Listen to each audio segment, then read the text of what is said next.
नमस्कार। आज मैं निधि केतान आप सबका स्वागत करती हूँ राजस्थान सरकार और वेदांता की सीएसआर इनिशिएटिव ई कक्षा में, जिसके के टेक्निकल पार्टनर हैं मिशन क्या। दोस्तों, आज हम यहाँ पे गृह विज्ञान का अध्ययन करने के लिए एकत्रित हुए हैं, जिसके अंतर्गत हम इकाई 3 का अंतिम पाठ अध्ययन करेंगे, जिसका है वस्त्रों का संग्रहण। संग्रहण मानी उसको संभाल के रखना, ध्यान से रखना और संग्रहित करना। अभी तक हमने इसके पहले वाले पाठों में वस्त्रों के बारे में जाना कि वस्त्र हमारे लिए क्यों इम्पोर्टेंट है, क्या क्या कार्य संपादित करते हैं, वस्त्रों की क्या क्या डिज़ाइन, क्या क्या कलात्मक कार्य होने चाहिए, वस्त्र कैसे कैसे चुनने चाहिए, वस्त्र कैसे कैसे सिलाई करानी चाहिए, वस्त्रों को कैसे कैसे हमारे व्यक्तित्व पे निखार कर लाते हैं। अब इन सब चरणों के बाद सबसे इम्पॉर्टेंट पॉइंट आता है वस्त्रों का संग्रहण, मतलब संग्रहित करना। हमने वस्त्रों को खरीद लिया, वस्त्रों को पहन लिया, किंतु हम रोज़ के लिए एक नई ड्रेस नहीं खरीद सकते कि आज हमने नई ड्रेस खरीदी, एक बार पहनी और उसको फेंक दी। ऐसा नहीं कर सकते। हम टाटा बिरला नहीं है, किंतु टाटा बिरला भी अगर रोज़ की एक नई ड्रेस खरीदते हैं तो नई ड्रेसेस को भी रखने के लिए उनको संग्रहण के लिए जगह की आवश्यकता पड़ेगी, उस प्रोसेस की आवश्यकता पड़ेगी।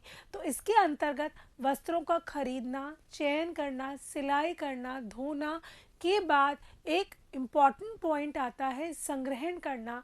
जिस प्रकार हम अपने वस्त्रों को प्रॉपर तरीके से रखेंगे, संभाल के रखेंगे, उसी तरह हम दोबारा जब भी उनका उपयोग करना चाहते हैं तब अलमारी खोल के या संदूक खोल के अपने मनपसंद कपड़ा निकालते हैं, पहनते हैं, कांच में अपने आप को निखारते हैं और अपने काम पर निकल पड़ते हैं। तो इसके अंतर्गत हमें देखना है कि हर व्यक्ति को ये चाहिए कि जो भी चीज़ वो उपयोग में ले रहा है, चाहे वो कपड़े हों, चाहे वो उसके अलंकार हो, टाई हो, बो टाई हो या कुछ भी हो उसके अटैचमेंट्स, उनको अच्छी तरीके से सही प्रकार से संग्रहित करे, उनको सही तरीके से चयन कर लिया, कुशलतापूर्वक खरीदारी कर ली, सिलाई कर ली, धुलाई कर ली, लेकिन उसके बाद आखिरी या पहला कोई भी मान लीजिए, फॉरमोस्ट इम्पॉर्टेंट पॉइंट है कि कैसे आप कपड़ों को संग्रहित करते हैं। थोड़ी सी अगर असावधानी हुई या संग्रहण करने की जगह नहीं हुई या तरीके से नहीं रखा गया तो उस कपड़े का जो एक डेकोरम है या जो उसकी अच्छाई है वो बिल्कुल अभा चली जाएगी, जो उसकी सुंदरता है बिल्कुल चली जाएगी, एक हमारा संग्रहण करने का तरीका गलत हुआ तो। अतः हम कह सकते हैं कि ये अत्यंत आवश्यक है कि वस्त्रों की देखभाल और संग्रहण उचित तरीके से करना चाहिए। जैसे कि जो हमने एक ड्रेस खरीदी है उचित मूल्य में, जिस मूल्य को हमने अदा किया है हम उसका पूर्ण मज़ा ले सकें, उसके लिए हमें चाहिए कि उस ड्रेस को पहनने के बाद उसकी धुलाई या ड्राई क्लीन या जो भी करवाना है उसको करने के बाद उचित तरीके से संग्रहण करें, जैसे उसकी आभा बनी रहे और जब भी हमें पहनना है उसको दोबारा निकालें और पहन सकें। इसके अंतर्गत पहला बिंदु आता है स्थान। स्थान के अंतर्गत हमें ये चुनना पड़ता है कि किस स्थान पे हमें कपड़ों का या वस्त्रों का संग्रहण करना है। सबसे पहली चीज़, वो स्थान नमी से दूर होना चाहिए, उसके अंतर्गत सूखापन होना चाहिए, हवादार होना चाहिए कि गंदगी ना जाए। उसके बाद उसके अंतर्गत सभी कपड़ों को हिसाब से रखना चाहिए। अगर आपके घर पे दीवारों के अंदर अलमारी है, गोदरेज की अलमारी है, संदूक है, बक्से हैं, कुछ किसी भी चीज़ का उपयोग कर सकते हैं, किंतु वो नमी से दूर होनी चाहिए और पूर्ण रूप से सूखी भी होनी चाहिए और वहाँ पे लाइट का पूर्ण सोर्स होना चाहिए। जैसे हम उसका दोबारा उपयोग करें तो लाइट के अंतर्गत उसको आराम से निकाल के उपयोग में ले सकें और उसमें पूर्ण रूप से अपनी सभी चीज़ों का अच्छे से संग्रहण कर सकें। ये देखिए, जैसे अलमारी दे रखी है, इसके अंदर हमने कपड़े टांग रखे हैं गेट के ऊपर और हमारे जो अलंकार काम में आते हैं उनको सुसज्जित कर रखा है। तो इस प्रकार हम कोई भी स्थान अपने घर अपनी जगह के हिसाब से चुन सकते हैं, चाहे वो अलमारी हो, संदूक हो, बॉक्स हो, लेकिन वो साफ़ सुथरी, नमी से दूर होनी चाहिए। और इसके अंतर्गत दूसरा चरण आता है वस्त्रों की छटाई। ये सबसे महत्वपूर्ण बिंदु है। संग्रहण करने के पहले हमें वस्त्रों की छटाई कर लेनी चाहिए कि ये गर्म वस्त्र हैं, ये सर्दी के वस्त्र हैं, ये छोटे हुए हुए वस्त्र हैं, ये अगले साल पहने जाएंगे, इनकी हमें धुलाई करनी है, इन पे दाग लग गया है, इनके टिच बटन टूट गए हैं या किसी का टाका हट रहा है, सब तरह से इनकी छटाई कर लेनी चाहिए। किसी के अंडर रिपेयर वर्क है तो उसको रिपेयर वर्क के अंडर डाल देना चाहिए कि उसकी कटाई छटाई, बटन जो टाका उधरा है वो सब सही करके ही रखें, जैसे जब हम दोबारा पहनने जा रहे हैं तो वो हमको एकदम तैयार मिले पहनने के लिए। अगर किसी कपड़े पर दाग लग गया है तो उसको दाग हटाकर ही अंदर रखें। अगर दाग लगा हुआ आपने अंदर रख दिया तो सिल्वर फिश या कोई ना कोई कीड़ा उसके अंतर्गत लग जाएगा और उस कपड़े को तो ख़राब करेगा ही करेगा, काटेगा ही, साथ में उसके संग जो रखे हुए कपड़े हैं उन सबको भी काट के क्षतिग्रस्त कर देगा। दूसरी बात, किसको ड्राई क्लीन करवाना है, किसको घर पे धोना है, किसको सिर्फ धूप दे के रखनी है, इसके अंतर्गत हमें सभी प्रकार से वस्त्रों की छटाई कर लेनी चाहिए और उनको अलग अलग ढेर में रख के तैयार कर देना चाहिए, जिसके अंतर्गत आता है स्वच्छ संग्रहण व तक्षण मरम्मत। वस्त्रों की छटाई के बाद उचित और उपयुक्त तरीके से वस्त्रों के धुलवाने अति आवश्यक है। इससे भी ज़्यादा उनकी मरम्मत कि उनके अंदर कोई टिच बटन तो नहीं टूटा हुआ, कोई चेन तो ख़राब नहीं है, कोई साइड का टाका तो नहीं टूटा हुआ, कोई धब्बा लगा हुआ हो तो उसी को उसी समय साफ़ कर लें, क्योंकि जैसा कि हमने धब्बे छुड़ाने वाले पार्ट में अध्ययन किया था कि धब्बा लगते ही उसको छुटा देंगे तो ये बहुत ही अच्छा होगा और हमारे कपड़े को क्षति नहीं पहुँचाएगा। तो इसके अंतर्गत हमें उसी समय उसकी रिपेयर वर्क और छटाई करके सब प्रकार के दाग हटा लेने चाहिए। उनको पूर्ण रूप से इस्त्री करके कपड़े के अंदर फोल्ड करके मलमल के कपड़े के अंदर रख के फिर रखना चाहिए। नियमित रूप से वर्ष भर पे पहनने जाने वाले वस्त्र के का संग्रहण, इसके अंतर्गत जो हम डेली यूज़ में कपड़े पहनते हैं उनका संग्रहण के लिए एक बहुत ही महत्वपूर्ण बिंदु है कि हमें वो जगह चाहिए जहाँ पे हम रोज़ खड़े होकर फट से जो चाहे कपड़े निकाल लें और पहन लें। सामान्यतः ये जगह वो होती है कि दीवार में लगी हुई अलमारी या गोदरेज की अलमारी या लोहे की अलमारी, जहाँ पे सभी कपड़े सामने दिख रहे हैं और जो आपको पसंद आ रहा है वो आप निकाल के या हैंगर से निकाल के पहन सकें। ये सामान्यतः संदूकों पे नहीं रखी जाती, क्योंकि संदूक के अंदर ढेर के अंदर अंतर्गत हम हमारे कपड़ा मनपसंद नहीं निकाल के पहन सकते और ये सबसे कठिन कार्य होता है जिसके अंतर्गत हमको नियमितता के अनुसार उन कपड़ों का उपयोग करना है और संग्रहण भी करना है। दूसरा आता है कि अतः इनका संग्रहण ऐसी जगह पर होना चाहिए कि जहाँ से ज़रूरत के मुताबिक हम वस्त्रों को बिना परेशानी के निकाल कर इस्तेमाल कर सकें। कई बार कुछ परिधान ऐसे भी होते हैं जिनका एक बार पहनने के बाद दोबारा पहनना चाहते हैं, तो जैसे हमने कई बार सूट पहन लिया या कोई लहंगा पहन लिया या कोई हेवी सूट पहन लिया जो 1 घंटा पहना है और उसको ना ड्राई क्लीन की ज़रूरत है ना कुछ, और हम उसको दोबारा पहनना चाहते हैं, तो उसके अंतर्गत हमें वो जगह चाहिए कि उस कपड़े को खुली हवा में पसीने सुखा के बिल्कुल ड्राई करके उसको हैंगर में टांग दें या फोल्ड करके रख दें। तो हमें वो जगह चाहिए जहाँ पे हम उसको आसानी से पसीने सुखाने के लिए रख सकें और बाद में फोल्ड करके उपयोग में लेने के लिए रख सकें, जब हमारा मन करे तो दोबारा निकाल के पहन सके। अवसर के अनुसार वस्त्रों का संग्रहण, इसके अंतर्गत ये दूसरा बिंदु है, जिसके अंतर्गत ये आता है कि हम हमारे अवसर के अनुसार कपड़ों का चयन करते हैं, पहनते हैं। हम अगर ऑफिस जा रहे हैं तो ऑफिस जाने के लिए अलग कपड़े होंगे, खेलने जाने के लिए अलग कपड़े होंगे और पार्टी में जाने के लिए अलग कपड़े होंगे। अगर हम बच्चे का एक एग्जाम्पल दें, स्कूल जा रहा है तो सुबह को स्कूल यूनिफॉर्म चाहिए, घर आ रहा है होम क्लोथ्स चाहिए, फिर शाम को खेलने जा रहा है तो स्पोर्ट्स क्लोथ चाहिए, नाइट वेयर चाहिए, और अगर इस दौरान बीच में पार्टी में जा रहा है तो पार्टी वेयर भी उसको चाहिए। तो एक ही दिन में उसको 1 2 3 4 5 तरीके के कपड़े पहनने को चाहिए, जिसके अंतर्गत उसको ये सब चीज़ें एक ही अलमारी में एक ही जगह में चाहिए, क्योंकि अवसर के अनुसार उनका चयन कर रहा है। वो रोज़ स्कूल भी जा रहा है, घर पे आके कपड़े भी पहन रहा है, रोज़ स्पोर्ट्स भी जा रहा है और रात के कपड़े भी रोज़ पहन रहा है। ये फिर भी कभी कभी चाहिए होते हैं। तो इसके अंतर्गत उसको ये चाहिए कि उस अलमारी या जहाँ पे भी वो संग्रहण कर रहा है उसके अलग अलग सेक्शंस बना ले और उसके अंतर्गत उन कपड़ों का रखे। इसी तरह हम अगर पार्टी वेयर में तय करें कि हमें किसी शादी में कपड़े पहनने हैं, तो लेडीज़ के जो बनारसी, ब्रोकेड, असली जरी गोटे वाले कपड़े होते हैं उनको प्रॉपर संग्रहण करने के लिए उन कपड़ों को फोल्ड करने के बाद मलमल या पतला जो सूती के कॉटन का दुपट्टा या साड़ी का कपड़ा होता है उसके अंदर फोल्ड करके रखा जाता है।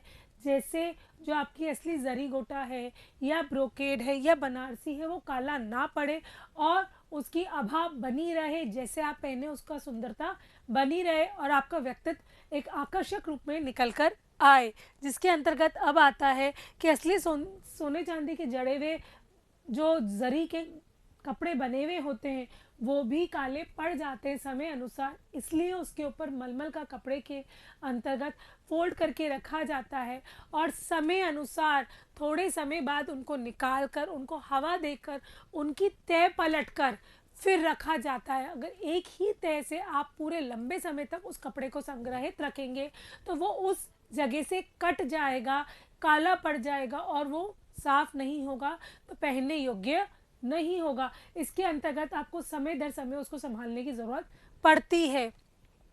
इसके अंतर्गत तीसरा बिंदु जो हमारा आता है मौसम के अनुसार वस्त्रों का संग्रहण। मौसम के अनुसार हम वस्त्रों का संग्रहण करते हैं। जैसा कि हमारा भारत देश में सामान्यतः 4 मौसम आते हैं: बसंत, गर्मी, बारिश और सर्दी। तो बारिश में तो हम सिंथेटिक कपड़े या वो पतले कपड़े पहनते हैं जो बहुत जल्दी जल्दी सूख जाते हैं। गर्मी में हम सामान्यतः सूती कपड़े पहनना पसंद करते हैं जो पतले हों, हवादार हों, हल्के रंग के हों। उसी तरह हम सर्दी में बहुत मोटे कपड़े पहनना पसंद करते हैं क्योंकि हमें ठंड लगती है, तो उस समय हमको शॉल, स्वेटर, कोट, जैकेट अर्थात वैरायटी के कपड़े चाहिए। लेकिन एक बार सर्दी निकल गई तो अगले साल ही वो खुलेंगे, इसलिए हमको एक ऐसी जगह चुननी होती है जहाँ पे उसको हम साल भर संग्रहित रख सकें। उसके अंदर नेप्थलीन बॉल डाल दें, नीम के पत्ते डाल दें या अखबार भी रख सकते हैं, जो कि एक इंसेक्ट रिपेलेंट के तरह काम करता है और पूर्ण रूप से संग्रहित आपके कपड़ों को रखता है। जिसके अंतर्गत अब आता है वस्त्रों का संग्रहण करते समय निम्नलिखित बिंदुओं का ध्यान रखें। कौन कौन सी बातों का हमें ध्यान रखना है हमारे कपड़ों को संग्रहित करते हुए, आइए उसका अध्ययन करते हैं। संग्रहण करने से पहले वस्त्रों की छटाई कर लेनी चाहिए। संग्रहण से पहले वस्त्रों की मरम्मत एवं सफाई कर लेनी चाहिए। वस्त्रों पर लगी अलंकरण सामग्री जो हटाई जा सके उसे उतार लेनी चाहिए।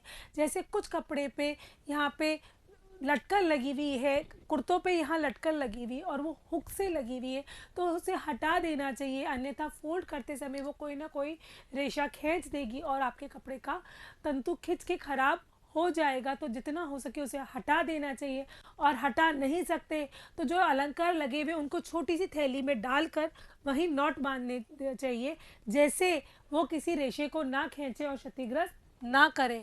इसके अंतर्गत आता है जिस स्थान पर संग्रहण कर रहे हैं वह स्थान साफ सुथरा व नमी रहित होना चाहिए। अगर किसी कपड़े को संग्रहण करने की जगह नमी होगी तो वहाँ पे विभिन्न प्रकार की फफूंदी, सिल्वर फिश या कोई भी कीट पैदा हो सकता है जो आपके कपड़े को काट सकता है।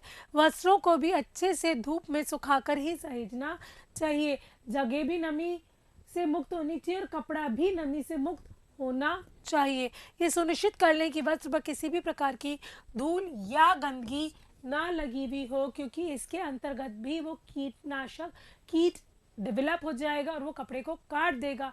और अगर धूल और गंदगी लगी हुई और आपने उसको संग्रहित कर दिया तो लंबे समय से संग्रहित करने के चक्कर में वो धब्बा परमानेंट हो जाएगा और उस कपड़े की आभा को ख़त्म कर देगा। साफ वस्त्रों के साथ गंदे वस्त्रों का संग्रहण नहीं करना चाहिए, नहीं तो गंदी स्मेल पूरी अंदर तक पेनिट्रेट हो जाएगी और उसके बाद आप कितना भी धो लो लेकिन वो कपड़े में गंदी स्मेल रही जाएगी। इसके अंतर्गत आता है रेशमी व महंगे जड़ी बूटी ब्रोकेट व बनारसी वस्त्रों को समय समय पर खुली हवा में फैलाकर तह बदल कर रखनी चाहिए। जैसा कि मैंने कहा, अगर हम तह नहीं बदलेंगे तो वो जो ये किनार है इस जगह से वो कपड़ा कट जाता है और निशान बनने लग जाता है। ऊनी वस्त्रों को कीड़ों से बचाने के लिए उन्हें अखबार से लपेट कर रखना चाहिए। एक बार उपयोग करने के बाद परिधान को खुली हवा में खुद सुखाकर अलग रखना चाहिए। आइए इसके अंतर्गत देखते हैं हम वस्त्र संग्रहण से लाभ। हमने देखा कि हमें वस्त्र संग्रहण के चरण कौन कौन से हैं, उनके कौन कौन से बिंदुओं का ध्यान रखना चाहिए, हमें वस्त्र संग्रहण क्यों करना चाहिए। इसके अंतर्गत अब हम अध्ययन करेंगे कि वस्त्र संग्रहण के समय हमें कौन कौन से लाभ होते हैं, क्या क्या फायदे होते हैं, कि हमें इतना पेन लेने की क्यों आवश्यकता है, कि हमें वस्त्र को संग्रहण करना चाहिए। आइए देखते हैं। वस्त्रों की कार्य क्षमता के साथ उनकी उम्र भी बढ़ जाती है। एक बार खरीदा हुआ परिधान आप लंबे समय तक उपयोग में ले सकते हो और आपके व्यक्तित्व पे चार चांद लगाने के लिए उसको उपयोग कर सकते हो। वस्त्र सुरक्षित रहते हैं और समय पर सही अवस्था में उपलब्ध होते हैं। जब मुझे पार्टी में जाना है, मुझे वैसा गाउन पहनना है जो मेरी अलमारी में है, अगर मैंने उसको अच्छे से संग्रहित करके रखा है तो मैं उसी समय निकालूंगी और पहन के रवाना हो जाऊंगी। और अगर जब मैंने पहन के आई थी उस समय मैं आलस कर गई, उसको पूर्ण रूप से संग्रहित नहीं करा, तो दोबारा पहनने के समय वो मुझे क्षतिग्रस्त मिलेगा, गंदा मिलेगा, बल्कि डबल गुस्सा आएगा। तो उस खिन्नता से बचने के लिए उसको पूर्ण रूप से उसी समय संग्रहित सुरक्षित करके रखें। कीमती और दुर्लभ वस्त्रों को नवीन जीवंत और नष्ट होने से बचाया जा सकता है। ये पता है मेरी ड्रेस नानी ने दी थी, अरे ये मेरी ड्रेस दादी पहना करती थी। तो वो जब नानी और दादी पहना करती थी वो ड्रेस आज भी आप पहन रहे हैं, तो कैसे पहन रहे हैं? क्योंकि आपके बड़ों ने उसको पूर्ण रूप से अच्छी तरह से संग्रहित करके रखा था, सुरक्षित रखा था आपको देने के लिए। तो ये चीज़ जो संग्रहित करके रखी गई, तभी आपने कहा अरे ये तो मेरी नानी की ड्रेस है जो वापस फैशन में आ गई और मैं अब इसको एंजॉय करना चाहती हूँ। तो इसको एंजॉय करने के लिए आपको संग्रहित करने की अत्यधिक आवश्यकता पड़ती है और करनी चाहिए। वस्त्रों के संग्रहण से समय, धन और श्रम की बचत होती है। अगर हमने एक बार ड्रेस खरीदी और उसको पूर्ण रूप से संग्रहित नहीं करा तो दोबारा पार्टी में जाने के लिए नई ड्रेस खरीदी, एक बार मैंने 10,000 खर्च कर दिए और दोबारा पहन नहीं पा रही हूँ, तो ये मेरे 10,000 वेस्ट चले गए। संग्रहण से वस्तुओं का दुरुपयोग नहीं होता, पैसे का दुरुपयोग नहीं होता। मैंने एग्जाम्पल देके आपको समझाया। तो अब दोस्तों मैं आपसे आशा करती हूँ इस पाठ के अंतर्गत आपने वस्त्रों के संग्रहण की महत्ता को जाना, उसके चरणों को जाना, संग्रहण के समय कौन कौन से बिंदुओं का हमें ध्यान रखना चाहिए उसके बारे में जाना। तो आशा कर सकती हूँ कि अब आप अपने माता पिता को परेशान नहीं करेंगे, स्पेशली माँओं को, कि जो दिन भर आपके पीछे पड़ी रहती कि बेटा अपने वस्त्रों को पूर्ण रूप से संग्रहित करके रखें जैसे आप उसका अच्छे से उपयोग कर सकें। अब तो आपको वैल्यू भी पता चल गई है, तरीका भी पता चल गया है। तो माँओं की बजाय अब आप खुद एक किशोर या किशोरी हो तो खुद का सामान खुद संग्रहित रखें और अपनी माताओं को परेशान करने के बजाय अचंभित करें कि अब हम सेल्फ डिसिप्लिन, वेल मेंटेन और अपने कपड़ों की वैल्यू करना सीख गए हैं। और साथ साथ अपने पढ़ाई के लिए भी इसको याद करें, एग्ज़ाम के लिए तैयार रहें। तब तक मैं इसके दूसरे भाग में आपके प्रश्नोत्तर लेकर हाजिर होती हूँ और तब तक अपने कपड़ों को संग्रहित करते चलिए।